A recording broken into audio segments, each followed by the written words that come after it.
Action et point de vue.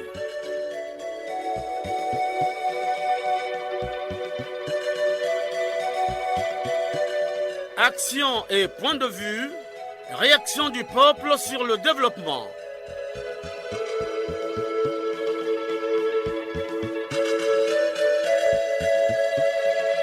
Présentation, Omer Elenga. Salut fidèles auditeurs de la chaîne nationale, j'espère que vous êtes très nombreux devant vos postes récepteurs pour suivre avec une attention toute particulière votre émission de proximité Action et point de vue. Fidèles au rendez-vous, nous sommes ensemble pendant 45 minutes pour parler des textes de la fonction publique et leur application, les recrutements dans la fonction publique, les avancements, les reclassements, les autorisations de formation professionnelle, les recrutements par quota ministériel, le traitement des dossiers de main en main, les antivaleurs sont-ils conformes aux textes régissant la fonction publique? Autant de questions qui font délier les langues. À la technique, Loïs Mbou et Fred Obunga. À la réalisation, Arnaud Ipene avec la collaboration de David Asangoteni. Je suis Omer Elenga, votre humble serviteur. Confort d'écoute à tous.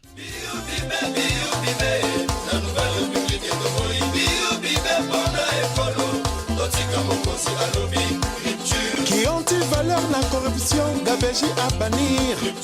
Une fois de plus, bonjour à tous. Renforcer l'État, c'est appliquer la Constitution du 25 octobre 2015. C'est aussi faire respecter par tous les lois et règlements de la République sans faiblesse, sans complaisance, sans abus d'autorité non plus. Donner les emplois aux jeunes au Congo, les textes de la fonction publique sont adoptés, mais leur application pose problème. Déjà, le président de la République, Denis Sassou Nguesso, avait dans l'un des discours décrié la non-application des textes. Réécoutons les propos de Denis Sassou Nguesso, élément d'archives. Ce ne sont pas les outils qui manquent, c'est le courage de s'en servir. Eh bien, ce courage, soyez-en persuadés, soyez-en persuadés, ne nous manquera pas. Nous l'aurons, je m'y engage, pour lutter contre les antivaleurs dans les administrations et les organismes publics. Nous l'aurons pour élaborer une politique nationale de lutte contre la corruption et renforcer les moyens dont sont dotés la haute autorité, l'inspection générale des finances et le contrôle général de l'État. Nous l'aurons pour appliquer à l'encontre des détournements de fonds, de l'enrichissement illicite et du favoritisme, une politique de tolérance zéro. J'y veillerai avec vigilance et sans faiblesse. Oui, les textes qui régissent la fonction publique existent bel et bien. La directrice générale de la fonction publique, Madame Joséphine Boumandoki, qui a exposé sur ce thème les textes de la fonction publique, nous dit un peu plus. En ce qui concerne le système de notre fonction publique, il a noté que la fonction publique congolaise est une fonction publique de carrière. Ce système repose sur le principe que les agents de l'État sont recrutés, non pas pour un emploi, mais pour faire carrière pendant une longue période dans la fonction publique. De ce fait, le système repose sur l'idée que les agents recrutés et formés par l'État et placés dans une situation statutaire et réglementaire spéciale sont appelés à consacrer toute leur vie active au service de l'administration jusqu'à leur admission à la retraite. Ainsi, les opérations auxquelles s'appliquent les règles de gestion des carrières administratives sont la promotion au reclassement, l'avancement, le changement de spécialité, la révision de la situation administrative et la reconstruction de carrière administrative.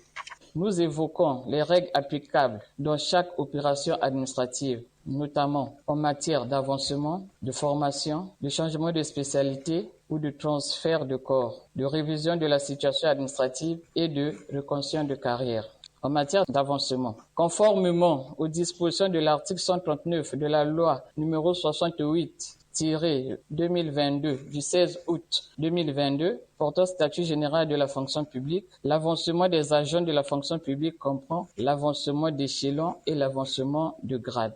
Tout fonctionnaire a donc droit à un avancement d'échelon. Le bénéfice de cet avancement est conditionné par la tenue de la commission administrative paritaire, auparavant CAPA, instituée par le statut général de la fonction publique et dont l'organisation et le fonctionnement sont fixés par décret numéro 2012-713 du 12 juin 2012. Par contre, les fonctionnaires ayant occupé pendant 6 années consécutives un poste de travail en dehors des chefs-lieux de département bénéficient sur leur demande d'un avancement d'échelon à titre exceptionnel. Et oui, la conséquence de la non-application des textes de la fonction publique, c'est les antivaleurs qui s'implantent dans cette administration. Je ne vous en dis pas plus. Le ministre d'État, ministre de la fonction publique, Firmé Ayessa, élément d'archives. Le président de la République, d'une prise de parole publique à l'autre, n'a de cesse de revenir sur les antivaleurs pour les condamner. Le président ne peut pas dire une chose pour que, de façon sempiternelle, nous fassions le contraire de ce que le chef dit. Bien sûr, si de tels comportements pervers, si de telles perversités prennent corps et racine dans notre ministère, le premier responsable, bien sûr, c'est le ministre. Mais je ne voudrais pas être le seul à payer les pots cassés. Si je suis épinglé comme responsable, mais naturellement, je regarderai ceux qui, au quotidien, gèrent ces malfrats-là. Ils ne les dénoncent pas. Je regarderai les directeurs généraux. Eux, à leur tour, regarderont leurs collaborateurs. De sorte que ce n'est pas compliqué que nous arrêtions avec ces pratiques-là, comme je l'ai dit tantôt, qui ne nous honorent pas du tout. Oui, la politique de recrutement par quota fait l'objet des échanges, des mots qui permettent aux Congolais de délier leur langue. Nous recevons dans ce studio les personnes handicapées. Ils vont se présenter. Bonjour à tous. Bonjour. Est-ce que vous pouvez vous présenter? Moi, je suis M. Koyo Herman, le coordinateur général adjoint de la plateforme des organisations de personnes vivant avec handicap du Congo. Et vous? Je suis M. Serge Dalin Bomoko, le coordonnateur général de la plateforme des organisations des personnes vivant avec handicap du Congo. Alors, et vous, monsieur? Moi, je me nomme M. Paris Baminga. Je suis le président de nos fonctionnaires de la POFAC. Aujourd'hui, nous parlons des textes de la fonction publique. Mais en ce qui vous concerne, il s'agit du problème du recrutement. Alors, ce problème de recrutement par quota dans les différents ministères pose problème. Vous avez un mot à dire? J'ai un mot à dire. Le problème du recrutement, en particulier, nous sommes des personnes avec handicap. Nous sommes régis par des textes internationaux, nationaux et régionaux. Dans les textes internationaux, je peux noter la Convention relative aux droits des personnes vivant avec handicap que mon pays avait ratifiée en 2013. Ils avaient mis une équipe qui devait travailler sur les 22 règles de la légalisation des chances des personnes vivant avec handicap. Au 7e règle, cela a été écrit que non, quand on recrute, on doit aussi donner l'intégration, l'emploi aux personnes vivant avec handicap. Sur ce terrain-là, cette loi-là n'est pas vraiment pratiquée totalement ici au Congo-Brazzaville. Pourquoi? Auparavant, quand on recrutait les personnes vivant avec handicap, nous étions inscrits sur la loi de finances, nous les personnes vivant avec handicap. Quand on publie pour recruter les personnes valides, nous les personnes handicapées, nous étions inscrits. Mais les jours passés, nous avons vu que non, nous avons été retirés sur la liste d'intégration. Maintenant, pour avoir le quota, on doit aller à la fonction publique, passer les nuits, sur la belle étoile. Ça nous poserait toujours problème. Et au deuxième moment, le gouvernement a eu cette chance-là de penser à nous, le président de la République, nous inscrit sur la Constitution en disant que non, nous devons y avoir un conseil. Le conseil était là pour faire de bonnes suggestions au profit des personnes avec handicap. Mais nous voyons que ce conseil qui a été établi, au lieu de respecter les normes, non, il commence à faire la mégestion dans les attributions d'abord du quota. Je prends le cas. Le conseil a eu 2 fois le quota de 20 places. Lui, en tant que père, quand tu reçois le quota, il voit qu'il y a 2 groupes. Qu'est-ce que je dois faire? Si je donne 5 ici, je dois aussi donner 5 là-bas. Mais j'ai vu que lui, il a pris seulement les 10 places. Il a donné seulement au collectif. Nous, la POFAC, plateforme de soutien, était abandonnée. Il y a l'injustice qui est là. Il n'y a pas l'équité. Moi, ce que le cri de l'âme que je vais donner comme mot de conclusion. Le conseil est là pour nous diviser. Comme si l'estime soit à la fin du mandat, je lance un appel au président de la République que le gouvernement puisse organiser l'Assemblée générale élective. Nous voulons une nouvelle équipe qui viendra là, qui aura le souci pour les personnes avec handicap. S'il n'y a pas eu l'élection élective pour le Conseil consultatif des personnes avec handicap, nous, la POFAC, nous allons organiser un grand sitting parce que nous sommes dans un État démocratique. Quand ça ne tient pas, nous devons réclamer parce que c'est nos droits. J'ai conclu. Monsieur, s'il vous plaît. Oui. Votre point de vue? Mon point de vue sur ce point de recrutement est aussi amer. Parce qu'à chaque instant, il nous semble que le ballon est joué entre nous, les personnes avec handicap. Le problème que nous discutons aujourd'hui, où nous parlons, la responsabilité, c'est entre les mains des personnes avec handicap. 150 places accordées. Il n'y a que 372 places accordées aux personnes avec handicap. Ça, c'est en 2011. Bon, l'UNACO, c'est le conseil. La personne qui avait plus reçu des postes budgétaires, c'était le secrétaire exécutif permanent actuellement du conseil constaté, dont vous parlez de M. Jean de Dieu Ngoma. Nous voulons qu'il y ait un changement parce que quand le président de la République pense à signer la loi 009/92 portant un statut, protection et promotion de la personne handicapée, ça exprime déjà une volonté. Nous avons la Constitution, l'article 135, la création du Conseil consultatif des personnes avec handicap. D'un côté, il y a un problème de la volonté du chef de l'État, mais de notre part, en tant que personne avec handicap, jusqu'alors, on n'a pas encore un handicapé qui doit se marier avec la politique du chef de l'État pour emmener une promotion réelle au sein de la couche des personnes avec handicap. Donc le problème d'aujourd'hui est reposé sur le conseil consultatif. Parce que si nous voyons l'histoire, depuis 1987 jusqu'à nos jours, vraiment c'est un bilan malade, un bilan négatif qui n'a absolument rien apporté à l'égard des personnes avec handicap. Et vous, je peux avoir votre point de vue? Et je vais m'adresser au président de la République, le SEM. Je demande son intervention dans des problèmes entre le PVH, entre le Conseil consultatif et nous, les plateformes. Parce qu'au sein du plateforme, nous avions plus de 50 des associations qui est en tradition avec le ministère de la fonction publique. Donc, nous, avec le ministère, c'est la tradition. Nous demandions au Conseil consultatif de nous laisser tranquilles, de travailler traditionnellement comme on faisait depuis avec le ministère de la fonction publique. Donc, merci, monsieur, de m'avoir accordé la parole. Merci d'avoir participé à cette émission. Merci beaucoup. Oui, avant de recevoir un autre invité, je vous propose le témoignage sur l'application des textes. Vous savez, les choses changent au fil du temps. Parce que moi, personnellement, après mon bac en 82, j'ai été directement orienté à l'INICED à l'époque, que beaucoup d'entre vous ne connaissez plus. C'est aujourd'hui l'ENES. Donc, pendant qu'on était à l'école, on signait ce qu'on appelait l'engagement décennal qui prouve que quelqu'un fasse déjà une durée de 10 ans avant de changer de filière. De nos jours, les dossiers sont stockés à la porte 8 à la fonction publique. Je ne sais pas si cette porte-là existe encore. Et cette porte-là devient comme un mythe, c'est-à-dire un tabou. On ne comprend pas. On ne recrute plus les ayants droit. En réalité, l'enseignement exprime son besoin, la santé exprime le leur, ainsi de suite. Mais aujourd'hui, le recrutement se fait vraiment selon des affinités parentales, etc. Beaucoup de choses que l'on peut qualifier autour. Ça se fait en catégorie, c'est juste. Parce que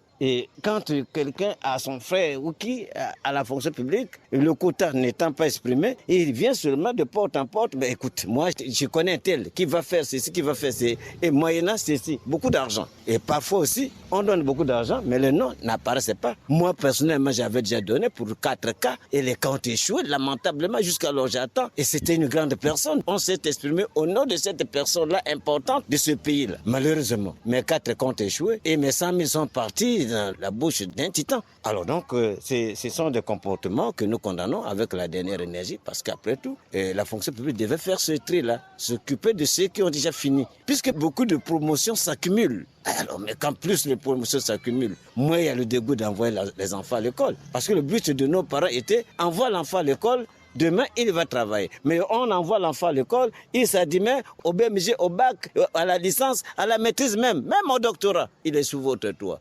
Comment comprenez-vous cela? Je crois que c'est odieux et c'est triste. Merci beaucoup pour ce témoignage. À présent, nous recevons dans ce studio un deuxième invité. Il s'agit de Jean de Dieu Goma. Il est le président du Conseil consultatif des personnes vivant avec handicap. Bonjour, monsieur le secrétaire exécutif du Conseil consultatif. Bonjour, monsieur le journaliste. Alors, depuis un certain temps, les langues se délient dans le secteur des personnes handicapées. Alors, il y a les quotas qui sont gérés par la fonction publique et octroyés à votre institution. Mais nous constatons que les personnes handicapées se sentent lésées. Que dites-vous alors à ce sujet? Bon, monsieur le journaliste, c'est avec peine que je prends la parole pour, une fois de plus, expliquer. On ne se justifie pas quand les choses sont claires. Vous savez que le Conseil consultatif, c'est une institution de la République. Cette institution de la République sert d'intermédiaire entre les organisations de personnes handicapées, les personnes handicapées et le gouvernement de la République. S'il y a un quota qui est alloué aux personnes handicapées, ça veut dire qu'il y a quelque part, donc c'est le ministère de la fonction publique qui donne ce quota-là aux personnes vivant avec handicap. Mais à ce que je sache, depuis 2018 que je suis le secrétaire exécutif permanent de ce conseil, le conseil n'a jamais reçu, je pèse mes mots, un quota de la fonction publique au profit des personnes vivant avec handicap. Je venais là, je le dis, vous faire une démonstration d'un courrier que j'ai reçu en son temps du ministre d'État. Et pourtant, c'est des secrets d'État, mais je suis obligé de vous montrer ça. Jamais dans cette correspondance-là, il est dit, le quota qui vous est alloué, donnez ça aux personnes vivant avec handicap. Je veux que ça soit clair et que les gens comprennent, je ne gère pas le quota des personnes vivant avec handicap. En tant qu'institution, oui, chaque fois qu'il y a cette campagne, chaque institution, comme à la présidence de la République, comme au Sénat, comme à l'Assemblée nationale, nous avons un quota pour nos bénévoles. Mais vous savez que en 2021, je l'ai déjà dit, constatant que les personnes vivant avec handicap n'avaient pas reçu au départ, c'est ce que j'avais comme information. Quand j'ai reçu 20 places au conseil consultatif ici, j'ai appelé les membres du bureau, nous sommes restés assis, je leur ai dit, écoutez, les autres n'ont rien eu, donnons-leur 15. Nous avons pris 15, malgré mes collaborateurs qui sont là présents pendant que je vous parle, n'étaient pas d'accord avec ça. Mais je l'ai convaincu mes collaborateurs. Nous avons pris 15, nous leur avons donné. Mais on continue à nier jusqu'à présent que les 15 n'étaient pas donnés. J'ai entendu M. Bomoko parler. Bomoko a été recruté dans le quota du Conseil consultatif des personnes vivant avec handicap. C'est pas sa plateforme. Il est, semble-t-il, dans une plateforme qui gère le quota depuis longtemps. Est-ce que la plateforme l'a recruté? Il n'a jamais été recruté là-bas. C'est dans les 15 places que nous leur avons données et que eux-mêmes, ils ont proposé les handicapés que nous avions suivis également au niveau de la fonction publique. Non, là, je crois qu'il y a le mensonge là-dedans. Et puis ensuite, en 2023, là, je reçois 20. Je les appelle. Les 20 ne vous appartiennent pas. Et à la dernière minute, comme le gouvernement ne leur a pas donné un quota, j'ai reçu un appel du cabinet du monsieur le ministre d'État. Non, mais trouvez un moyen pour leur donner 10 places. Nous avons pris les 10 places. Nous les avons données. Le choix qu'ils ont fait, ça ne nous regarde pas. Ça ne nous concerne pas. Ils font leur choix. Dans leur officine là-bas, ils nous amènent juste les dossiers. S'ils prennent leurs parents, s'ils prennent leurs femmes, s'ils prennent leurs enfants, ça ne nous concerne pas. Mais pour nous, ce qui est important, nous leur avons donné. Donc ça, c'est un deuxième mensonge pour dire que nous ne gérons pas. Alors, je voudrais dire que le quota est géré par la plateforme. Vous voyez, quel est ce jeu de ping-pong là? Je souhaite que vous aussi, journalistes, vous fassiez vos enquêtes. Déjà, quand on vous dit que... Moi, je vous dis que je ne gère pas de quota. Mais parce que qui doit me donner ce quota-là? Qui doit me donner ces postes-là? C'est la fonction publique. Mais rabattez-vous à la fonction publique, que la fonction publique contredise ce que moi, je suis en train de vous dire. Mais les hommes de la rue, oui, l'homme de la rue, oui, il faut écouter. Bon, enfin, c'est l'homme de la rue. Moi, je les considère comme les hommes de la rue qui ont parlé. Monsieur le ministre, les personnes handicapées vous reprochent le fait que vous recrutez aussi vos membres de la famille alors qu'ils ne sont pas des handicapés. Mais je vous donne aussi la réponse. Elle est toute simple. Quand nous avons le quota, ici, même au sein du bureau, nous ne recrutons pas nos membres de la famille. Je parle encore sous le contrôle des membres du bureau. On dira oui, c'est entre vous. Quand c'est pour nos bénévoles ici, ça concerne nos bénévoles, non? Bon, vous voulez qu'on donne à qui? Je peux vous prendre un exemple. Vous avez Jocel, l'un des opérateurs ici, là, qui a été recruté par notre quota à nous. Il est là. Boloko, qui n'a jamais été recruté par l'interprète de signes. C'est nous qui l'avons fait recruter au niveau du Conseil consultatif des personnes vivant avec handicap.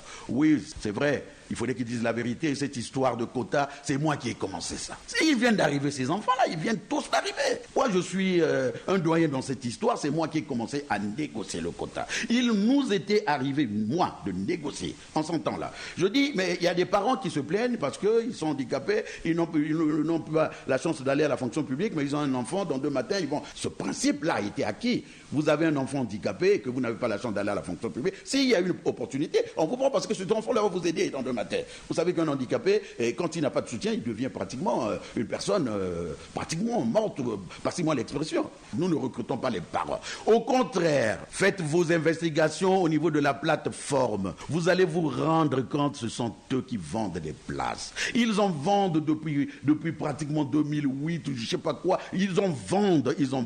Le combat, notre combat, c'est celui-là.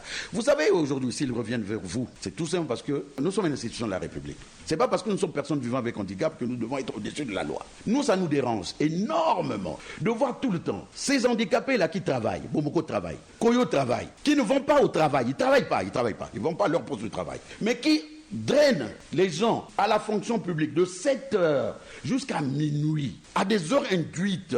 Est-ce que c'est normal? Ce n'est pas bien. C'est vrai que nous sommes des handicapés, mais de fois, je le dis, mais souvent, ce n'est pas la tête qui a des problèmes. Ce sont les pieds, ce sont les jambes qui ont des problèmes. Et pourquoi on ne peut pas faire ces sittings-là à des heures de travail? De 7h à 14h, vous repartez comme les autres. Mais on attend quoi? Et puis, je préfère vous le dire aussi. Tout ce qu'on a amené tout dernièrement, je peux faire la démonstration en tant qu'autorité. Il n'y a pas que les sujets congolais. Non, il n'y a pas que les sujets congolais qu'ils ont amenés chez le ministre d'État. C'est pourquoi nous voulons mettre de l'ordre.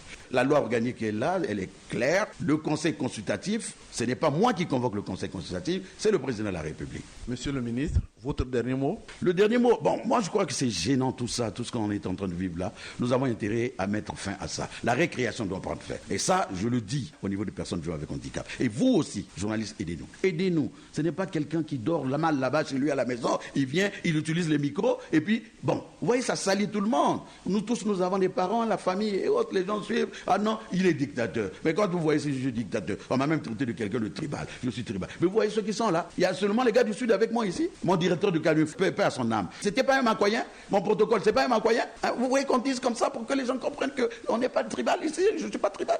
Je n'ai jamais fait le tribalisme, moi. Moi, je crois que le président de la République, c'est sur la base de la confiance. Et moi, je fais la mission que le président de la République m'a confiée. Ce n'est pas parce qu'on est des handicapés. Le logiciel, là, il faudrait que ça sorte dans les têtes des personnes vivant avec handicap. Quand on est handicapé, on pense qu'on ne peut pas aller en prison. Non, ça doit sauter. Et ça, c'est notre combat. Nous allons continuer à les éduquer au travers des associations qui existent. Mais vous aussi, journalistes, aidez-nous à les conscientiser. Quand ils arrivent comme ça, dites-leur, ce que vous dites là, c'est faux. Merci, monsieur le ministre, de nous avoir reçus. Merci beaucoup. Et oui, les textes qui régissent la fonction publique sont-ils appliqués dans les normes?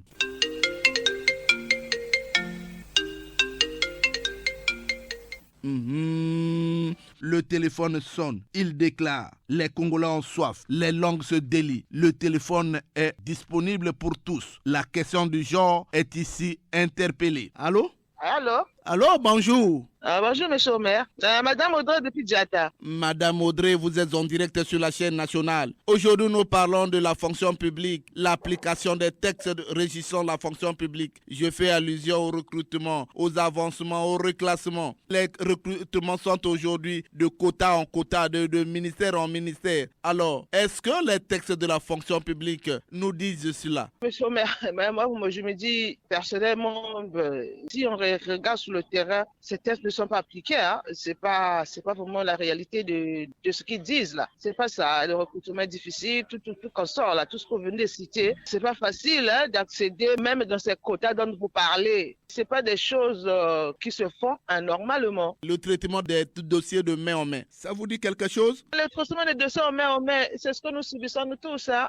Quand vous avez un dossier au niveau de la fonction publique, si ça ne va pas de main en main, par 1000 ans, 10 ans, le dossier ne pourra jamais aboutir. Donc on est content de se soumettre à ce qu'eux nous proposent. C'est pas nous qui décidons, c'est eux qui nous proposons. C'est ça. C'est eux qui proposent, venez, tenez temps. Le dossier va vite circuler. Il faut des visas de tel directeur, des chefs de service. Donc partout le dossier va passer. Il il faut des visas.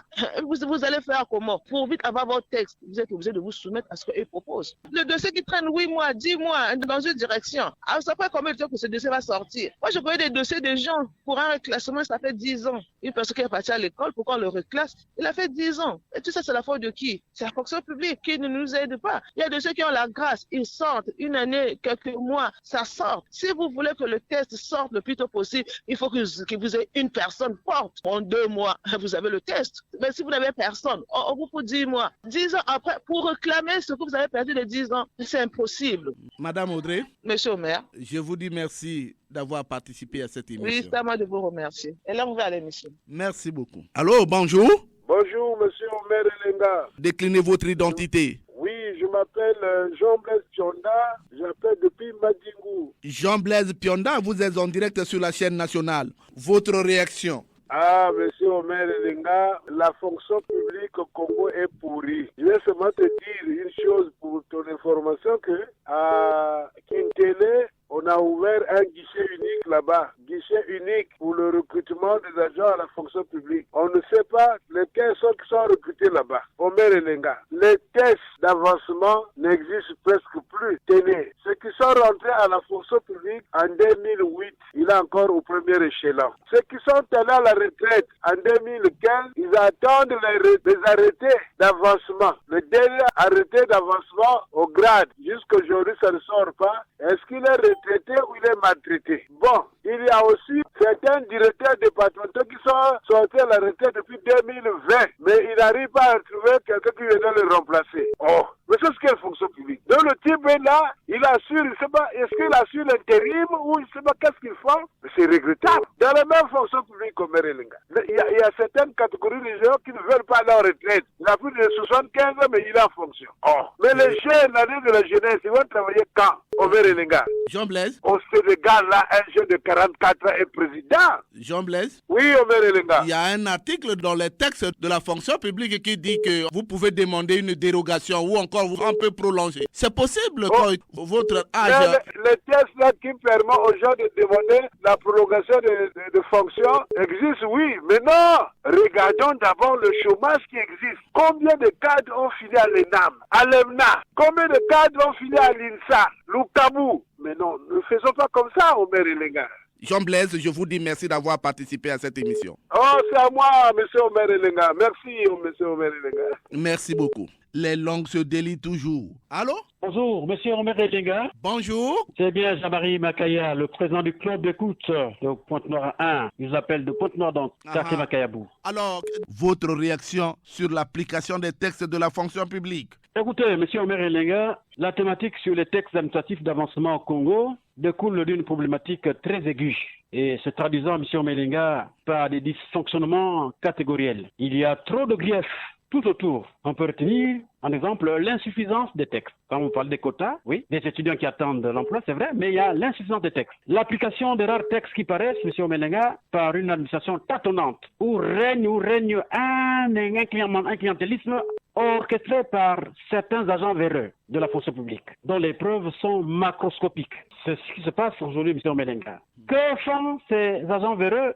Aux uns, ils disent, fais-moi un dépôt de 30 000 francs dans mon compte, je te plombe 1 ou 2 échelons. C'est ce qui est de l'avancement. À d'autres, on dit, fais-moi un dépôt de 60 000 francs dans mon compte, je rattrape ta reconstruction de carrière le plus facilement possible. Ce que ce n'est pas, M. Omelenga, alors qu'on dirait d'autres. Je crois que la commission interministérielle d'avancement sur les CAPA statue sur des bases subjectives, qu'on pourrait dire encore par affinité, lors de ces assises. Eh bien, M. Omelenga, hier, nous qui étions encore actifs de notre époque, on disait la feuille signalétique était la meilleure des choses pour un suivi d'un fonctionnaire. Mais qu'est-ce qui se passe aujourd'hui? La feuille signalétique, qui fut jadis un excellent vecteur d'incitation au travail, n'existe plus. Du coup, M. Omelenga, les chefs de service n'ont plus d'autorité sur leurs agents parce qu'il n'y a plus de notation. Alors donc, on retient que les procédures de gestion des carrières des fonctionnaires sont devenues chaotiques. Et voilà donc comment on s'en plaint, M. Omelenga. Alors, les dossiers de main en main, est-ce que ce n'est pas une manière de faciliter la corruption au Congo? C'est bien ça le fameux clientélisme dont j'ai fait allusion. Mais on ne peut pas aujourd'hui amener des dossiers de main en main, non. Étant donné qu'aujourd'hui, M. Melenga, tout peut se faire en ligne, par exemple, tel qu'on le fait sur les inscriptions aux examens d'État. Aujourd'hui, la science a évolué. On ne verrait pas un monsieur partir de Ifondo, de Kakamweka, de Madiokai, avec son dossier, se jette dans le du Nord pour se retrouver dans sa ville et puis déposer à la fonction publique. Non, ça, ce n'est pas cela, M. Melenga. C'est archi faux. C'est archi faux. C'est archi faux. Je vous dis merci d'avoir participé à cette émission. Merci beaucoup, M. Melenga. Je vous remercie de m'avoir enregistré et je crois. Merci beaucoup à tous ceux qui m'écoutent de si loin et surtout ceux qui sont au club d'écoute de Pointe-Noire 1. Merci beaucoup et bonne journée. Allô? Allô? Allô, bonjour. Bonjour, monsieur Omer. Comment vous appelez déjà? Déclinez votre identité. Florie Longuelet, le département de la Ligue-Paul. Les Congolais vous écoutent. Monsieur Omer, merci pour cet honneur. C'est même la question la plus épineuse pour le fonctionnement de l'administration congolaise. La fonction publique, c'est le poumon de l'administration congolaise. Mais à l'état où les textes sont en train d'être améliorés, promulguer le nouveau statut de la fonction publique, malheureusement, la mise en exécution n'est pas encore effective. Le ministre de l'administration et le directeur du cabinet du président de la République l'avait promulgué que la fonction publique, actuellement, quand il y a eu un nouveau statut de la fonction publique, et les choses vont se passer mieux et les recrutements dans ce fait et le réclassement. Malheureusement, c'est comme si des promesses non à venir. Or, aujourd'hui, si nous voulions voir aujourd'hui tous les mots que nous vivons, c'est parce que l'administration congolaise, la fonction publique n'est plus prise en effectif comme de 1980, de 1970 et de 1980. De nos jours, c'est comme si c'est une entité privée et que chacun peut se décider, la politique peut se décider de le faire comme il le fait. Monsieur le maire, les textes qui ont là et la mise en application, il manque la volonté politique pour que ces textes soient appliqués et le fait que soit fait. Malheureusement, c'est ce que nous avons décrié récemment, qu'aujourd'hui, la politique prive surtout. Or, le recrutement n'a de différence que des ministères. Aujourd'hui, les recrutements, si on parle aujourd'hui de la fonction publique, ça se fait que dans les cabinets des ministères. Les recrutements se font. Or, la politique des quotas, tel que le président de la République a décrété actuellement, 100 000 emplois. Mais dans les 100 000 emplois, si nous regardons les 12 départements, nous regardons, on devait tenir compte d'abord du quota de chaque département et ensuite, on peut maintenant tenir compte du reclassement de chaque ministère. Et non, les ministères ont le droit de recruter. Or, raison pour laquelle nous vivons, c'est comme si c'est la politique qui fait surtout. Et le recrutement se fait, mais actuellement dans les cabinets des ministres. Chose incroyable. C'est comme si le président dit autre chose et ça se fait autre chose. Mais chômeurs, ce ne sont pas des anti-valeurs. Ce sont des anti-valeurs qui congrènent toujours. La corruption, les trafics d'influence, c'est parce que je fais partie d'eux. Or, tout Congolais a le droit à la recrutement est constitutionnel. Florie Longuelet, je vous dis merci d'avoir participé à cette émission. C'est plutôt à moi de vous dire merci et voilà, attendez. De Nyanga, un auditeur est en ligne. Allô? Bonjour, monsieur Omer. Bonjour. Comment vous appelez déjà? Vous nous appelez d'où? C'est Simon-Pierre Ndiengi Boussoukou à Miumbi, dans le district de Nyanga. Simon-Pierre, je suis à l'écoute. Vraiment, c'est vraiment triste. Monsieur Omer, que ce soit le paysan, que ce soit l'intellectuel, personne ne saurait dire le contraire parce que le fonctionnaire, je ne sais pas si on peut appeler fonctionnaire parce que ce soit le reclassement, dans le recrutement, vous savez comment ça se passe. Ceux qui ont usé leur temps à l'école, aujourd'hui sont marginalisés, mais comme on a des proches en politique ou proches des politiciens, ils s'en vont sans mérite. Ceux qui sont là peinent à avancer parce que il y a un problème de corruption. Il faut avoir de l'argent. Depuis le sommet, on n'est pas sanctionné. On peut encore ramener le problème des poissons. Mais les gros poissons sont dans l'océan, mais les fretteurs sont dans les rivières. Donc on les prend facilement. Donc on ne peut pas sanctionner. Disons, les ministres, les députés, autres là, le pays restera toujours stagné. Monsieur Omer, on ne peut pas se voiler la face. Le problème est en haut. Le problème n'est pas en bas. Parce que les agents de la fonction publique ont un chef. Monsieur Omer, le problème d'avancement, à qui on va s'adresser maintenant? On est en train de pleurer, que ce soit ceux qui sont à la retraite et ceux qui sont encore là. Mais pour ceux qui arrivent là, les arrivistes là, ils ne savent pas ce qu'il faut faire. Ils peuvent ou ne pas avancer. Mais il y en a des gens qui méritent un avancement. Et il y a des gens qui méritent le recrutement. Par exemple, ce qu'on appelle à raison ou à tort, les finalistes. Mais ils vont finir combien de fois? Ceux qui n'ont jamais commencé et qui n'ont jamais fini, ils sont recrutés et les finalistes n'arrivent pas à être recrutés. Mais monsieur Omer, mais attendez, mais à qui on va prêter les yeux pour pleurer? Donc voilà à peu près ce que j'avais pour la première tranche. C'est vraiment déplorable. Merci beaucoup, Simon Pierre. De Boundier-Saint-Benoît, le téléphone sonne, nous déclare le technicien. Allô? Allô, M. Maire Lenga, bonjour. Bonjour. Moi, c'est M. ABC Denis, je vous appelle depuis Boundier-Saint-Benoît. ABC Denis, toujours fidèle à l'émission. Votre réaction? M. Maire Lenga, la force d'une administration tient dans ses textes et dans leur applicabilité. Et lorsque une administration n'applique pas ses textes, cela fait du mal à ses administrés. Et quand vous nous parlez de la fonction publique c'est une administration qui gère les carrières de tous les fonctionnaires congolais. Mais qu'est-ce que nous constatons? Nous avons l'impression qu'elle n'applique pas les textes. Merci, ABC Denis. Allô? Bonjour, monsieur le journaliste. Je suis monsieur Lenga Tipo et je vous appelle de Yoporo. Et Lenga Tipo, toujours fidèle à cette émission. Alors, votre réaction est attendue par les Congolais. Je vous réponds ici avec beaucoup de regrets que la fonction publique congolaise de nos jours marche en rang dispersé avec ses textes. Si hier, le Congolais fonctionnaire en service à Swanké pouvait recevoir son arrêté d'avancement ou texte de reclassement à son poste de service, de nos jours, monsieur le journaliste, cette réalité n'est plus d'actualité. Alors que l'administration congolaise de nos jours fonctionne sur Internet. Nous pourrions même à ce jour dire que l'automatisation de la retraite serait une réalité. Mais désolé, monsieur le journaliste, les fonctionnaires congolais du Congo de nos jours font face à un véritable calvaire pour obtenir leurs pièces administratives. Monsieur le journaliste, au cours de nos émissions précédentes, nous en avons fait état de plus de 20 000 dossiers, toutes catégories confondues, bloqués à la fonction publique pour des raisons inconnues du peuple congolais. Pour avoir son arrêté d'avancement ou de reclassement de nos jours, il faut faire le porte en porte, en laissant à chaque porte une plume. Devant cette épreuve difficile, monsieur le journaliste, bon nombre de Congolais sont ceux qui sont aujourd'hui admis à faire valoir leur droit à la retraite sans reclassement ni avancement. Quel regret, mon cher ami. L'intégration à la fonction publique de nos jours se fait par quota, source de toutes sortes de discordes, grèves, marre, sitting, que sais-je encore. Non seulement parce que ces quotas ne sont pas respectés, mais aussi parce que les recrutés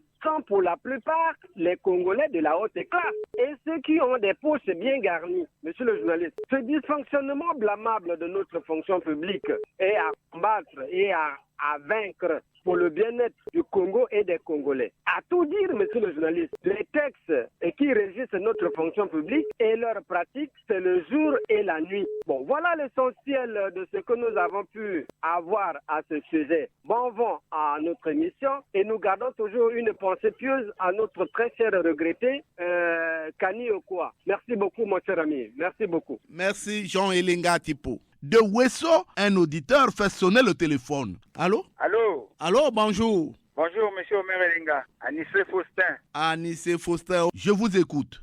Merci, monsieur Omer Elenga. Prendre la parole devant un tel thème, d'aucuns croiraient que c'est une jalousie ou que nous sommes pessimistes. Nous ne pouvons pas être pessimistes pour des problèmes qui regardent notre pays. Voyez-vous, il y a des choses qu'on décrit depuis longtemps. Et rien ne marche dans tous les secteurs que vous venez de citer. Tous les textes pris par le gouvernement ne sont pas appliqués. Rien n'est appliqué. Et qui doit appliquer ces textes-là, qui doit faire appliquer? C'est l'État qui doit veiller sur les textes qui sont pris. C'est que nous décrions, c'est ça. Mais pourquoi les textes-là ne sont pas appliqués? C'est parce qu'il y a l'impunité. Qui punit qui? C'est ça le drame de notre pays. Les textes qu'on prend, c'est seulement pour alimenter, je ne sais pas, pour faire plaisir à l'opinion internationale, mais ils ne sont pas appliqués. Les reclassements, les recrutements, tout ça là, c'est laissé. Est-ce que maintenant on remplit les feuilles signaltiques? Mais aujourd'hui, on n'en fait plus. Les reclassements, les avancements, c'est à partir de là. Hier, la RAV, la redevance audiovisuelle visuelle, qui est réservée aux médias. Est-ce que c'est reversé? Moi, je suis à la radio que depuis 20 ans, on n'a jamais reversé ça aux ayants droit, mais pendant les 20 ans, on ne sait pas que la RAV est consommée quelque part, ça existe. Est-ce qu'on a effacé la RAV? Sur nous qui sommes des consommateurs de courant, on enlève toujours cette redevance-là au profit des médias.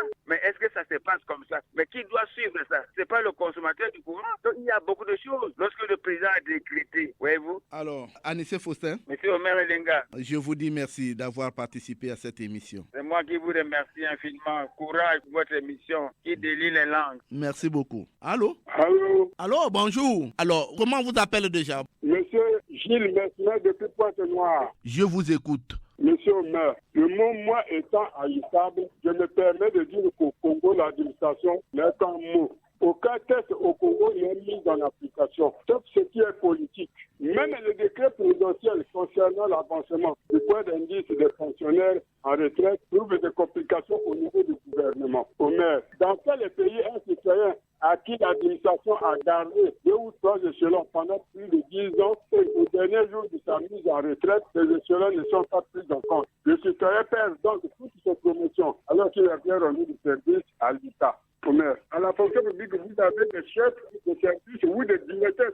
Quand ils se déplacent, ils vont même en France, ils enferment les dossiers des gens dans leur bureau, alors que l'administration est une quantité. C'est pour quelle manière de travailler? Vous avez en France, vous enfermez les bureaux des dossiers des gens dans votre bureau. Donc, jusqu'à votre retour, même si vous faites 4 mois là-bas, les dossiers sont dans votre bureau. C'est une façon de travailler. L'indemnité de quelqu'un qui est passé en retraite, alors que c'est sûr, ça qui devait dire avant que la fonction ne sorte. Vous faites 2, 3, 4, 5 ans. Cette indemnité-là n'est pas signée. Les chefs là sont où? Qu'est-ce qu'ils vont faire chaque matin dans leur bureau? À la fonction publique, pour avoir un papier, il faut lier la Bible. Vous faut être le fils à papa. Sinon, vous n'aurez rien. Ce n'est pas une administration. L'administration est malade, très malade au même. Il faut la soigner. Et pour la soigner, il faut des remèdes. Les remèdes, c'est la punition, le changement de poste, le renvoi. Mettre l'homme qu'il faut à la place qu'il faut. C'est comme au Congo. Si on vous enlève pour mauvaise gérance, on vous donne toujours un bon poste. Comme pour dire du courage, du pays nous appartient. Non, on ne peut pas diriger un pays comme ça. Ce que vous dites, c'est un mot, M. Omer, à la fonction publique, rien ne marche. Tous les échelons, les avancements, pour dépenser beaucoup d'argent pour être satisfait. Dans quel pays on peut dire comme ça? Les chefs congolais manquent d'intégrité. Ils doivent changer et bien travailler pour aider le peuple congolais. Merci beaucoup, M. Omer. Merci. Merci, Jules Mesmer. Terminons ces appels avec cet auditeur qui est en ligne. Allô? Oui, allô, bonjour, M. Maire. C'est Guy Siassia de Pointe-Noire. Guy Siassia, vous êtes en direct sur la chaîne nationale. Je suis à l'écoute. Monsieur Omer, la fonction publique, c'est d'abord quoi? La fonction publique, c'est l'ensemble des employés de l'État. Maintenant, en temps normal, pour que l'État recrute, il y a des textes qui sont pris. Ces textes-là doivent être exécutés et mis en exécution par le gouvernement. Le gouvernement, il a mis en place un ministère qui s'occupe de la fonction publique. Et ce ministère-là, un mandat a demandé à chaque ministère quels sont les postes qui sont vacants pour l'année suivante. Comme ça, ce ministère-là se prépare pour donner son quota. Et une fois qu'on donne le quota, on lance maintenant le recrutement. En temps normal, il devrait être lancé par un test, donc un concours. Ce concours-là, il devrait être organisé dans toute la République. Mais, Monsieur Omer, erreur dans notre pays, ce n'est pas cela. Ce sont les parents qu'on appelle, viens, il y a le gâteau, tu vas manger avec moi, moyennant quelque chose. Et voilà comment ça se passe. Monsieur Omer, ce guichet unique-là, c'est comme une bibliothèque. Les gens vont déposer les dossiers, vont déposer et ils ne vont jamais être appelés. Voilà, Monsieur Omer, ce que ça veut dire cette bibliothèque-là. Allô? Il est parti? Ouf! Toko funda bino lelo, epa ya papa.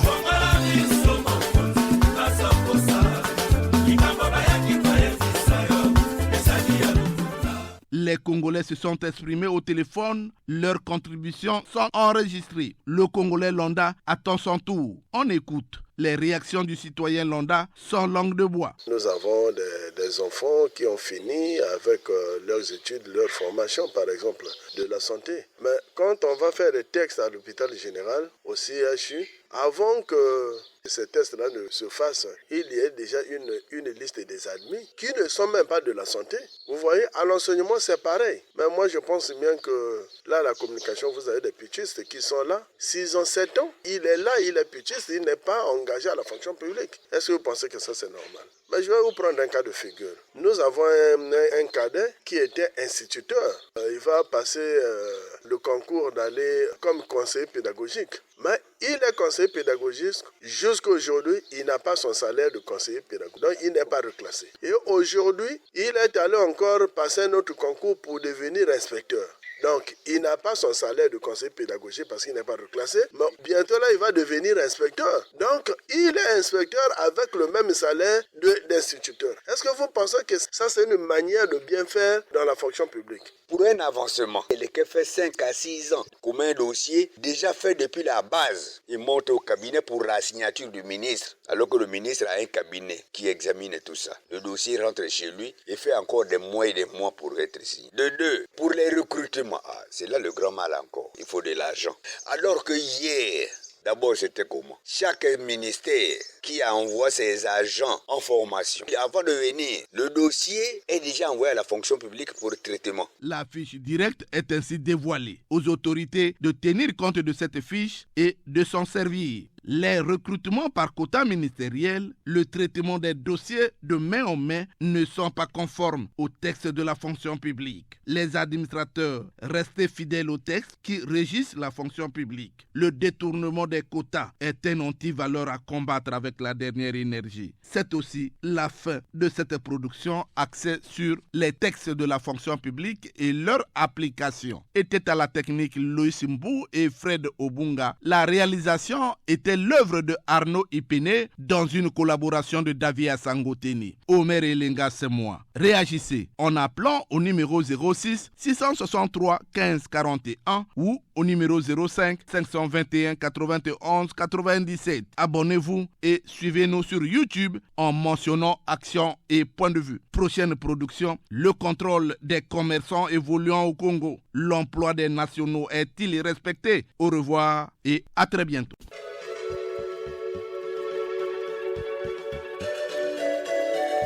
C'était Action et Point de Vue, Omer Elenga.